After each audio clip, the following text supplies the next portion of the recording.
Hi,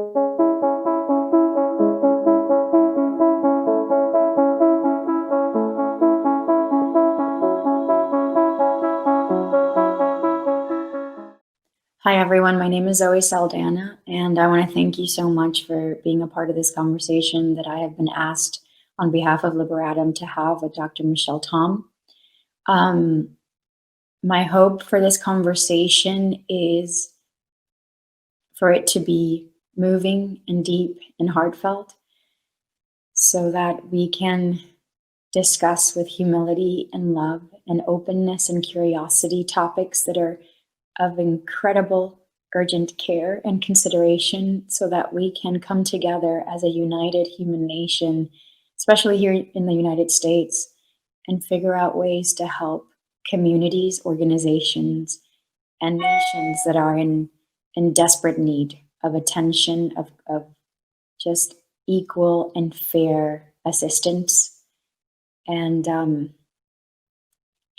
I guess also there is a selfish takeaway is that we all learn something that we weren't taught in history before about the native lands of Navajo. Yeah, she Michelle Thomas, she Trapan, she Pashin, Torjini Dashanella, Sitnijini, Dashiche, was awesome. Hi, everyone. I am Dr. Michelle Tom. I am a Navajo person who is a family physician on the Navajo reservation on the southern region. I hope this conversation that having today makes an impact on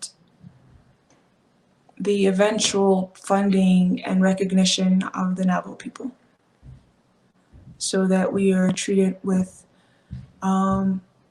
just like anyone else in the United States, to have the equality in who we are as a people, and it be shown and seen and felt with people who hold positions in government so that policy can be changed. And so the health inequities of our people, not with just the Navajo people, but all tribes in the United States. And say that we are resilient and we are still here and that we are strong.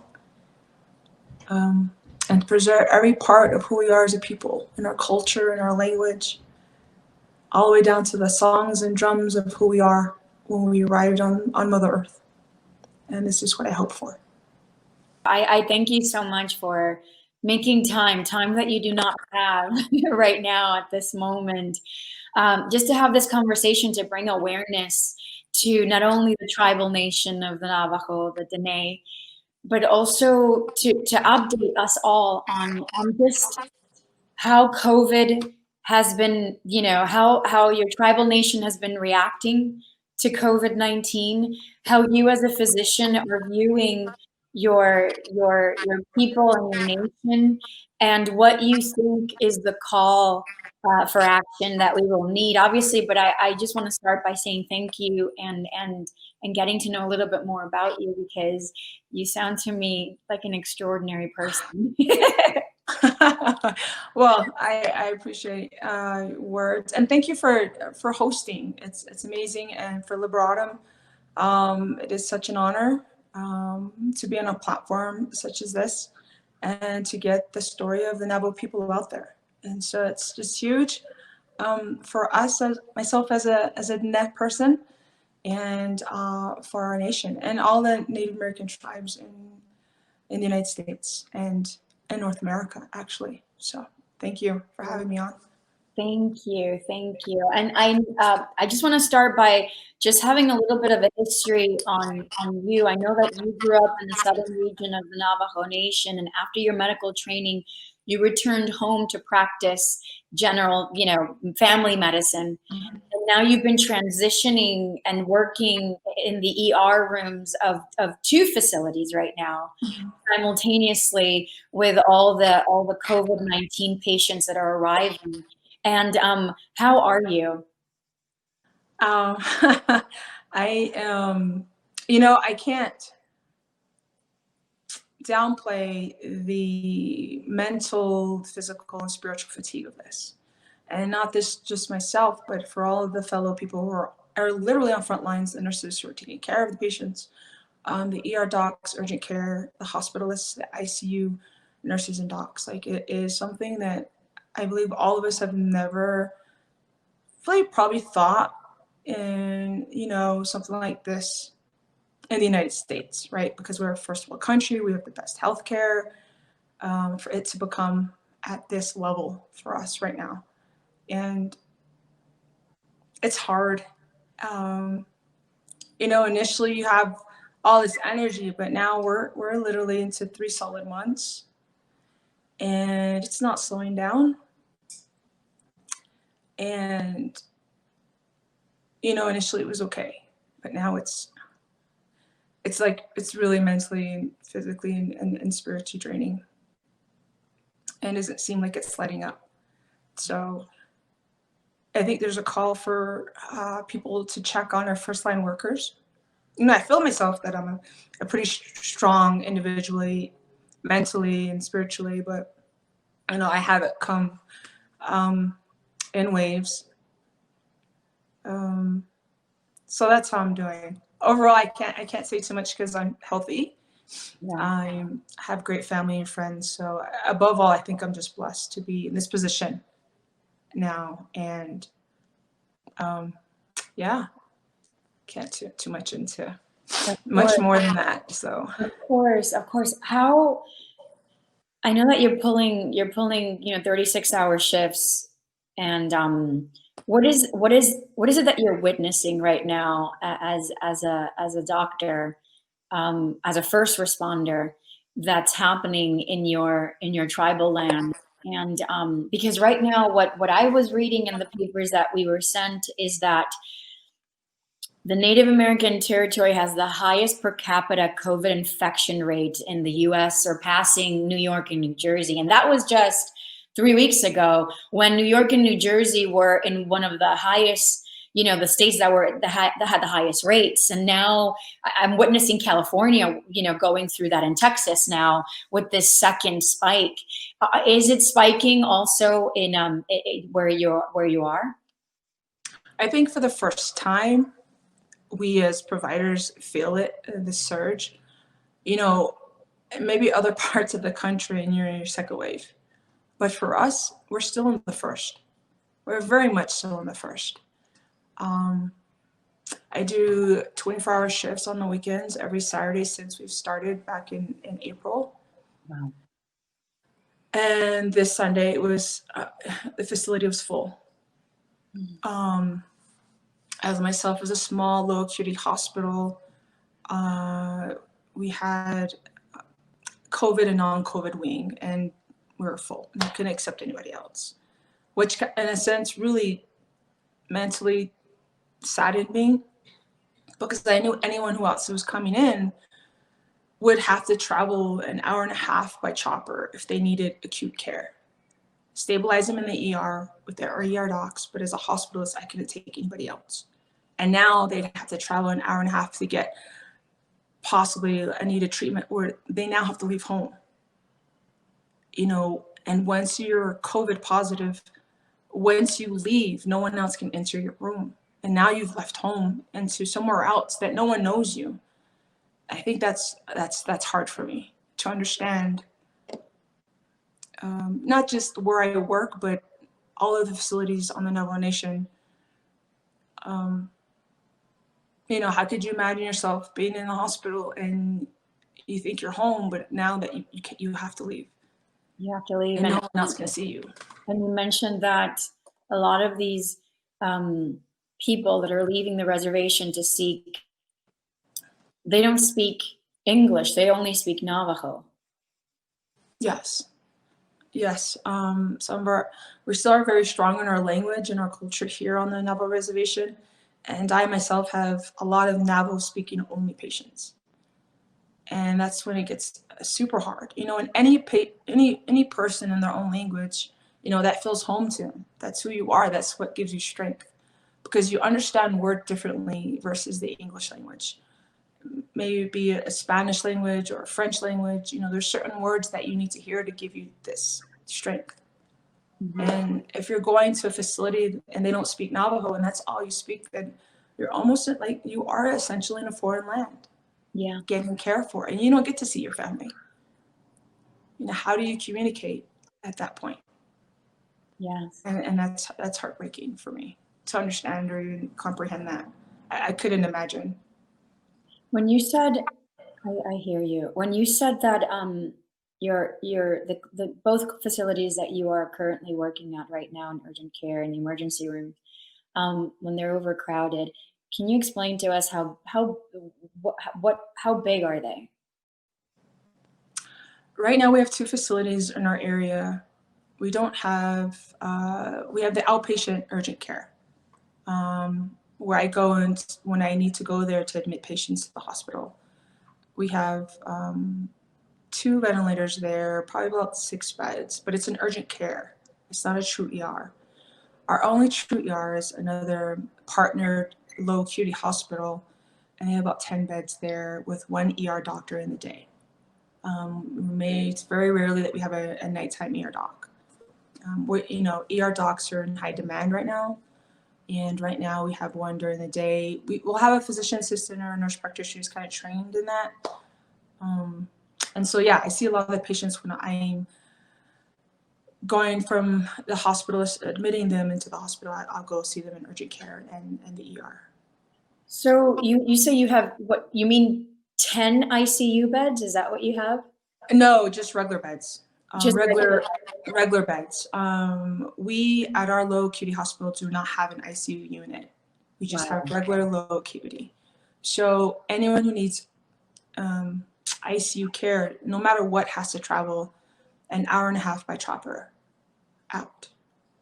And right now with Arizona surging, we can call one number and we have to wait recently an hour or two before we get a call back for a bed, and that's usually in the Phoenix area. How many patients are you turning down? Because you said you had to start turning down people because you guys are full. What is the amount of people that you're turning down in a day? Well, I had admitted a COVID patient early in the morning, like Sunday about 10. And I was able to keep them there because we had 1 bed left for the COVID ward. And as soon as I went down there to do the workup, the ER doc asked again, "Oh, we have another one for you." And, of course, I had to say, "No, you're going to have to transfer that next patient out." And I was busy on the floor the whole time, so I didn't get a chance to go back to the ER. But you could hear choppers. I would say I at least heard 3 choppers that day. Oh. If that I could hear of if I was paying attention.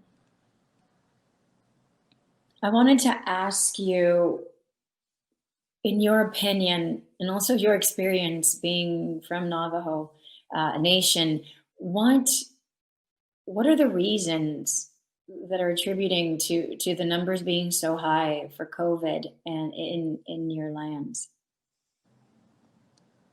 It's, disease has, and in any disease, it's multifactorial.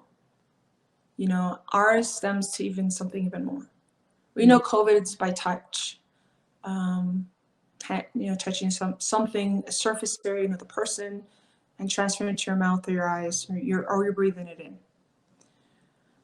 We are a matriarch society by origin, and we're oral history by origin. And so with that comes a very strong community. And one of the many reasons why we've had this outbreak is we have a lot of people who live in one home, a multi-generational home. You have the grandmother, the auntie, the niece, the nephew, that all live in one household. And, I even had a family who lives in what we call our traditional housing or home is called Hawan. And it's basically a 1-room circular building that one family can live in. And so when you try to tell them to self quarantine, how can they? How can they? They don't have separate rooms. Further, we don't have, running water, electricity for a large majority of the homes.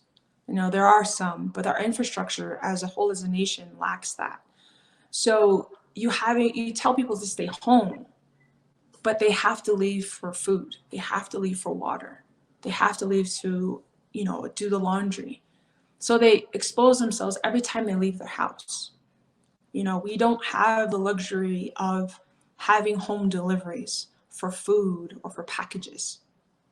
You have to literally trust someone to leave that home so that they're doing everything they can, that when they come back, they're not exposing the family unit. And that's what's happened. We see a lot of the younger people leave to do these things, but they end up being positive and bring it back to the household. So yeah. And when they're going for groceries and food, they have to go to border towns. We only have 13 grocery stores. And it's important that you bring this up, because I have it here in my notes, and then obviously we'll talk about hospitals but your Navajo Nation spans parts of Arizona, New Mexico, and Utah. So right now we're saying that 10 years ago, for the 2010 census, there was a reported 173,000, Navajo citizens, right? And now we're assuming that's probably at least doubled. And for the amount of people, the amount of region that your nation sort of encompasses, you only have 13 grocery stores. Because it's literally the size of like West Virginia, right? The nation of Navajo. And to only have 13 supermarkets, or just markets where people have access to food and everybody has to sort of share those 13 markets, gives you an idea of just how long people have to travel to have access to food, and the amount of contact that you're having with people on a daily basis from farther territories within your nation. It's a lot, right? Yeah, so that's kind of what we use as a term, as a food desert, right? With all the people now, the stay home order from the Navajo Nation, before they close, they have to run out, right? Because that 13 stores are not adequate enough. You'll never see, it's immensely rare that you'll find a hand sanitizer, antibacterial wipes, like water, right? Gallons of water or packages of water. So then they end up having to leave and go to the border towns, places like Flagstaff or Gallup, Page, Arizona, anything surrounding. Then you end up having to go there.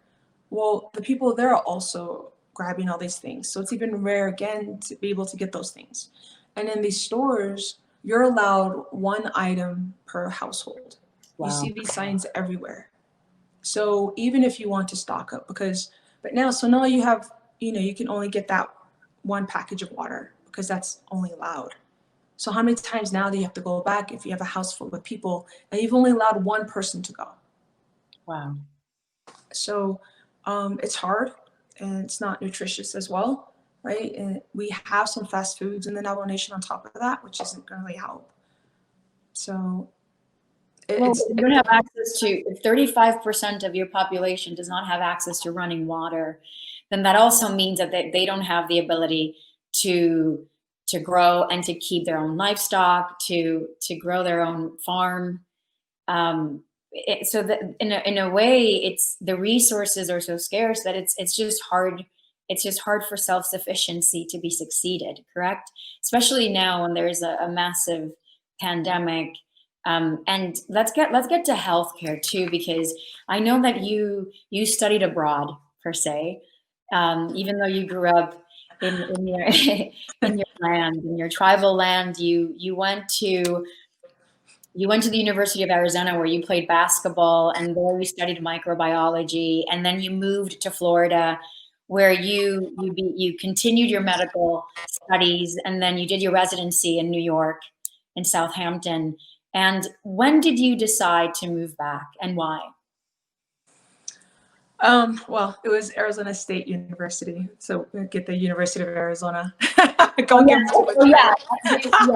actually, they do deserve credit, because the University of Arizona, I obtained my master's of public health degree from them. So you are correct.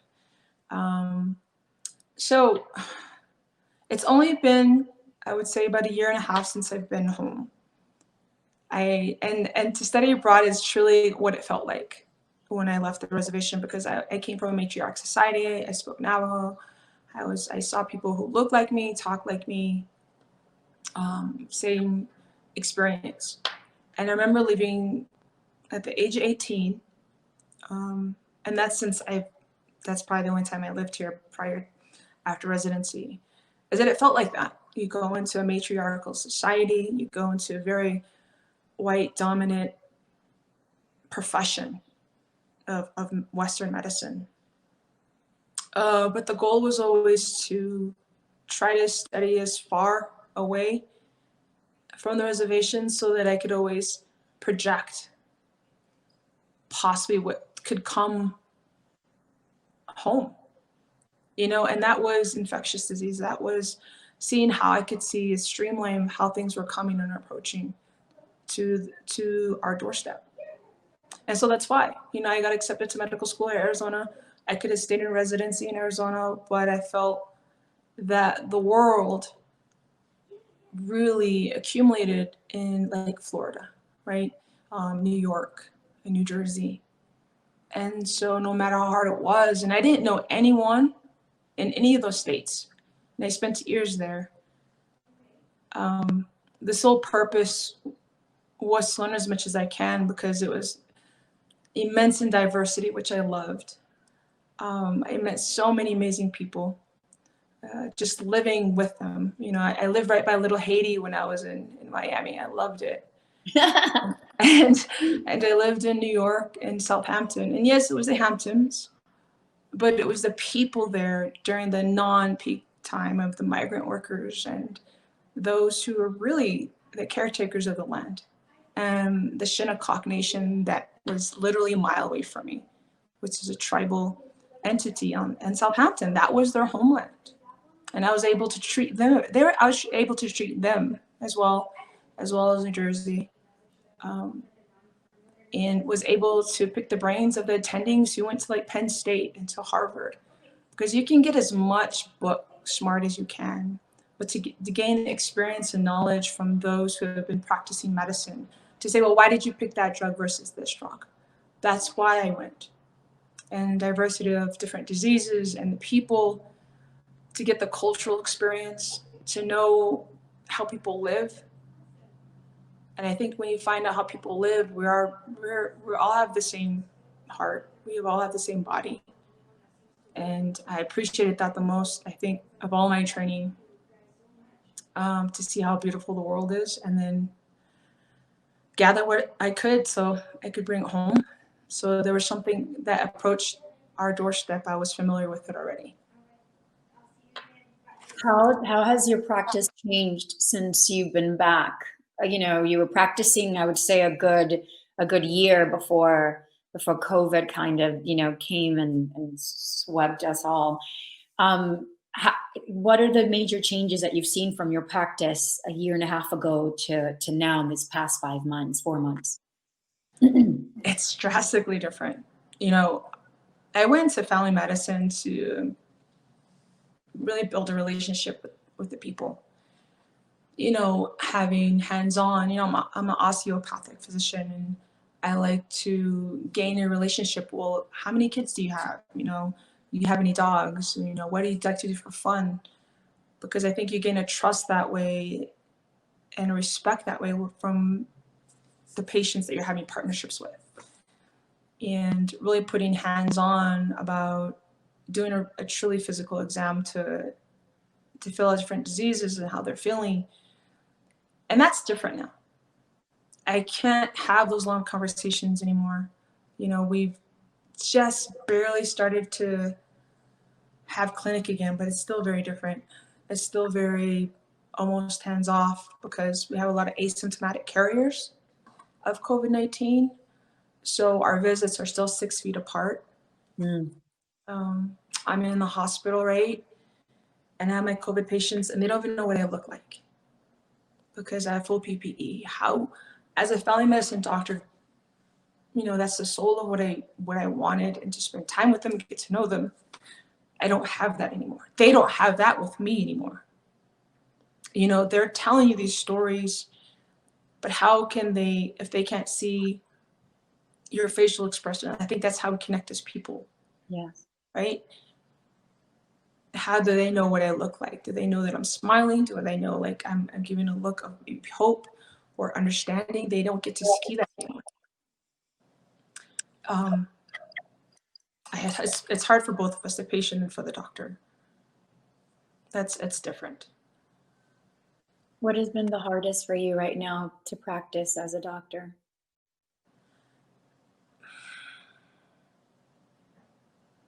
When it concerns like, yeah. I think two major things is when it's an elder woman who speaks Navajo and she has to leave and she can't see any of her family. And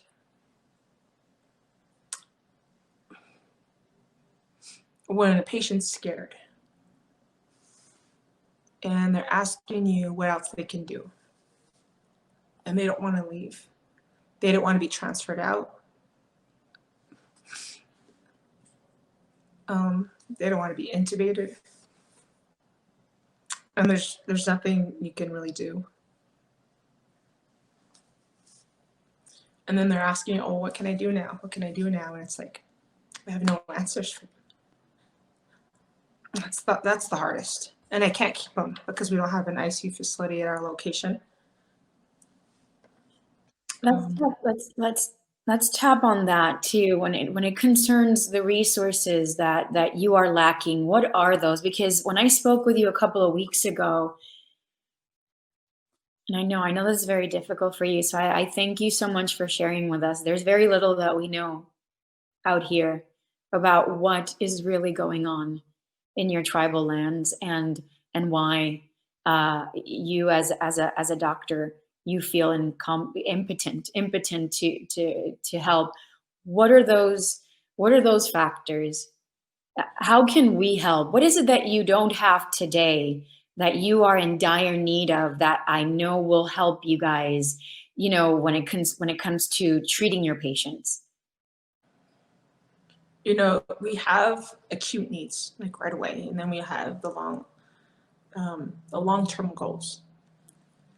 COVID-19 really brought to light in the front on stage about the inequities of health care funding that we don't receive from our federal government, right?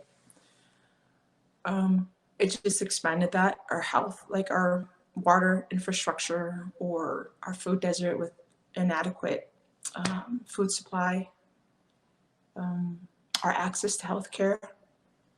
We only have 6 inpatient facilities on the entire reservation. We only have 25 ICU beds. That's it. I mean, how did that happen? How does that happen? And one hospital in the city already has 25 beds. 25 ICU beds and 6,470 cases with 303 deaths so far, and only 25 ICU beds. It's unacceptable. It's unacceptable. I know that the US government has been facilitating these loans throughout the United States. Were any of these funds granted for Native healthcare or for the Native government? We do have funding. We have 2 branches of government that kind of helps with our Native people. And one goes through the tribal side, the tribal entity of the different branch of the government. And then there's another one that branches off the federal government for the Indian Health Service. And the funding primarily went to the tribal government. And, with every government, there's always delay of time in putting that money into use because of governments, approval, looking over voting, things like that. I don't know if we got more allotted for the Indian Health Service, which is primarily the government entity that gets separate funding to build hospitals And over the course of many decades, for a while there, it never increased. And that was with each administration that came through. And that was where the government at that time could have built more hospitals for us, gave us bigger funding to hire specialists. You know, you can have as many ICU beds as you want, but if you're not paying specialists like intensivists or critical care or pulmonologists to take care of those patients, that's what you need.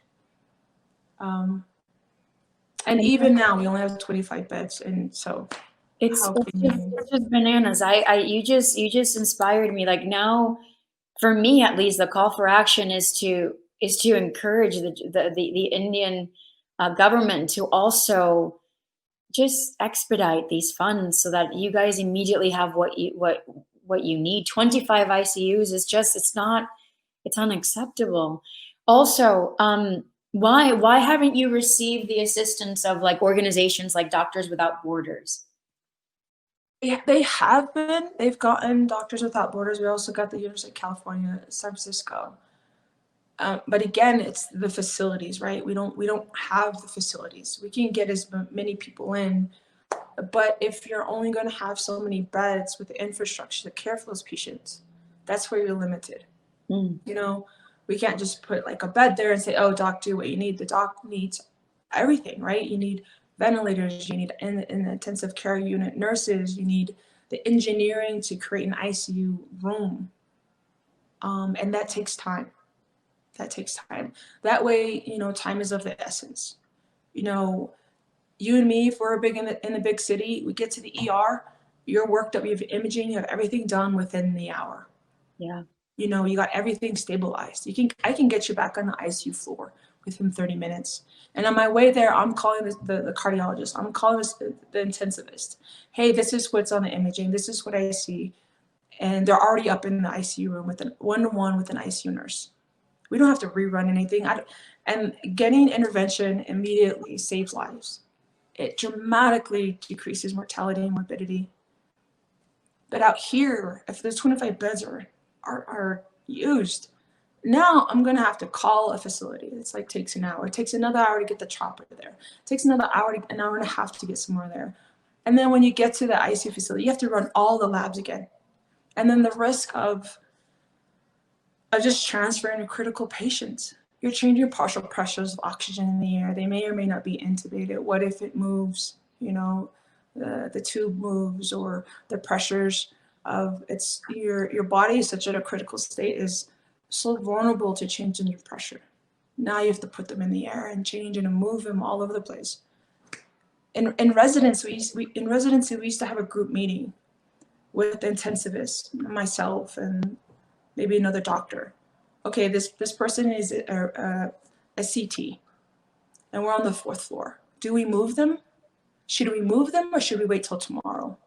Just to go down the hallway in the elevator and get them down into radiology. We used to have meetings like that about how critical is it worth it. And now it's just unmanageable that now I have no choice. We have to get them in the air and get them out of here. And that's the difference in a city versus being on the reservation. And I think that scares me the most, even with my immediate core family. What if it was my mom or my dad, you know, my brother or my sister? Why is it that we have to wait that long to get care like that? So yeah. I hear you. I see you. I see you. If there's one message that you want us all to have, if there's one way that we can all help you, how is it? What is it? Oh, huh. I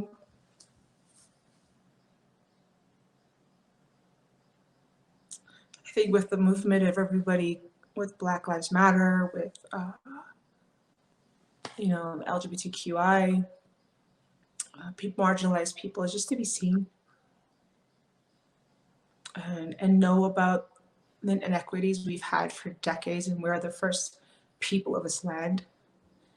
and yet we lack the basic things, the access to healthcare. Voting is right, it's huge.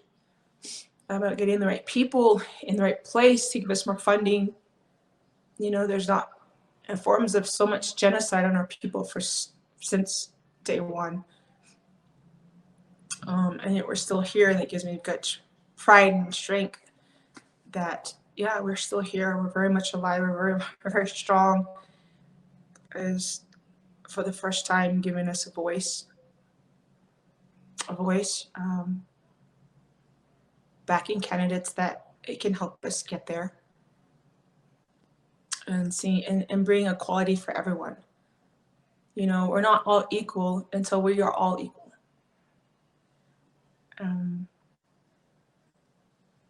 As frontline workers, we've just want, like, sometimes I feel, even personally speaking, I feel, almost to the point, maybe, expendable. That, like, well, you don't have to wear your mask, or you don't have to. They're not, and they feel such pride. Well, I'm not going to wear a mask. It's my choice. And yes, it's my choice to be a doctor, yes. And I will do whatever I can, no matter who I encounter as a patient. I took the oath, and not even just the oath, it's just who I am, the kind of healer I want to be. But wearing a mask is just not just for you, but it's respect for others. It's respect for your family that you go home to. It's respect for your community. You are being part of a whole. It's not individualized.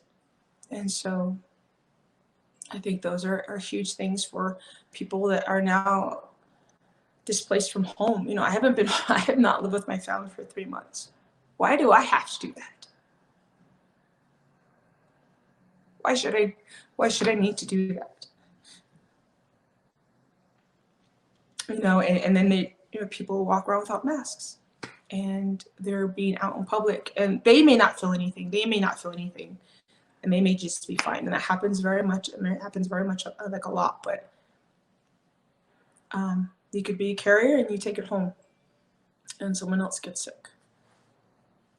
And yeah, the mortality may not be that high because they're estimating at 2%. You're sacrificing someone else's life for your own liberty. Wear a mask, and it's so simple. So simple. So yeah, it's easy to think that you're not going to be a part of that 2%, and it's like, well, 2% is still a lot. Yeah. An unimaginable amount of lives to lose in our community, in our country. There's an organization that Liberatum will take us to, and I want you to tell us what is that organization, and how will this organization help?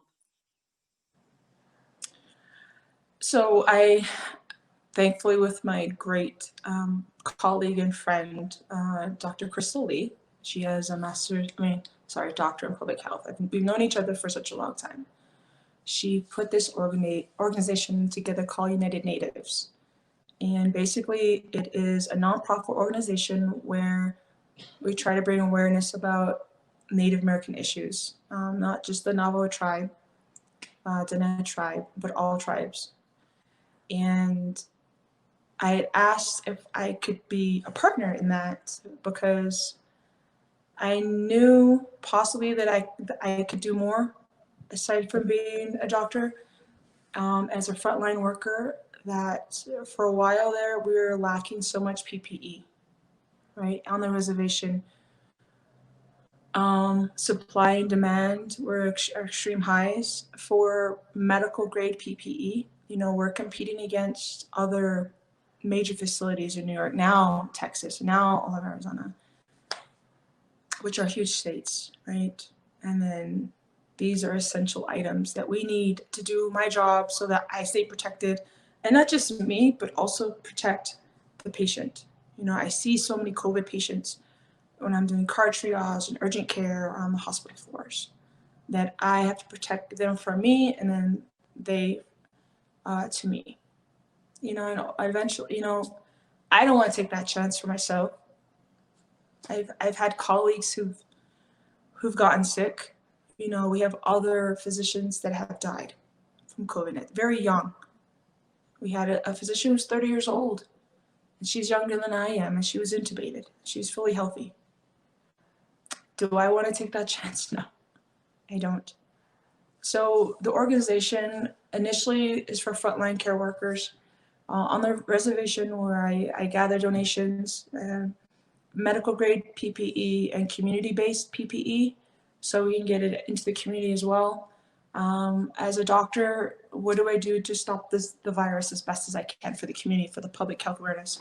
So gathering monetary donations or collecting sanitizers, hand sanitizers, because we don't have running water. And so we really need that. Cloth masks. Also, face shields for people who are nursing homes, children's homes, shelters, people that more high need, because they're trying to care for the community and they're getting exposed to. And we've already done amazing things with nursing care centers on the reservation, where we've given them washable isolation gowns, face masks, goggles, things like that. So that's primary for the community. And then for frontline workers, giving N95s, gowns, face shields as well, to frontline workers like paramedics, EMTs, nurses, docs. So that's just to keep us safe, because we are very limited in our staff on the reservation in general. In all rural areas across the United States, it's like that. So with the organization, that's what we're doing. The organization is called United Natives, and United Natives. We can send money. We can send also goods and foods and water and equipment, right? Yes, absolutely. We never are going to turn away any donation, because it's going to be used, right? So water, of course. We've gotten canned foods, dry goods that we can obtain and then ship out. You know, we are United Natives. You know, I have patients for Apache and Hopi, and we're gonna do like a big shipment tomorrow to the Hopi Nation, because we are united as one, doing these things, and so we want to reach as far and as wide as possible, to get these things out there on the community, because it's a public health issue, right? I can only do so much when I'm in the room with the patient, but I can help prevent spread with hand sanitizers and water and cloth masks. You know, that's the purpose of trying to stop the virus wherever it may be. Absolutely. Dr. Tom, I want to thank you. I want to thank you for just being so honest about what you're witnessing and what you're feeling. And thank you for making us accountable and making us a part. We can be we can be a part of the problem, or we can be a part of the solution. And this is important, because these are not things that we are being informed in our media here in the United States. We're not being informed on how the United Native lands of Navajo are dealing with COVID, and also dealing with just a massive health crisis that has been going on for far too long. I want to thank you so much for your time. And you have my cell phone, so you call me anytime.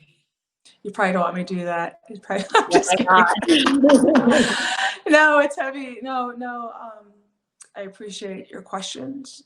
I appreciate your time and sharing this space with me, for Liberatum, for making this happen. And I don't know much more to say, but just to say thank you. If you would like to support communities in need, please click on the Liberatum link below, and it will direct you to the United Natives, which is the organization that Michelle Tom was talking about. Thank you so much for listening.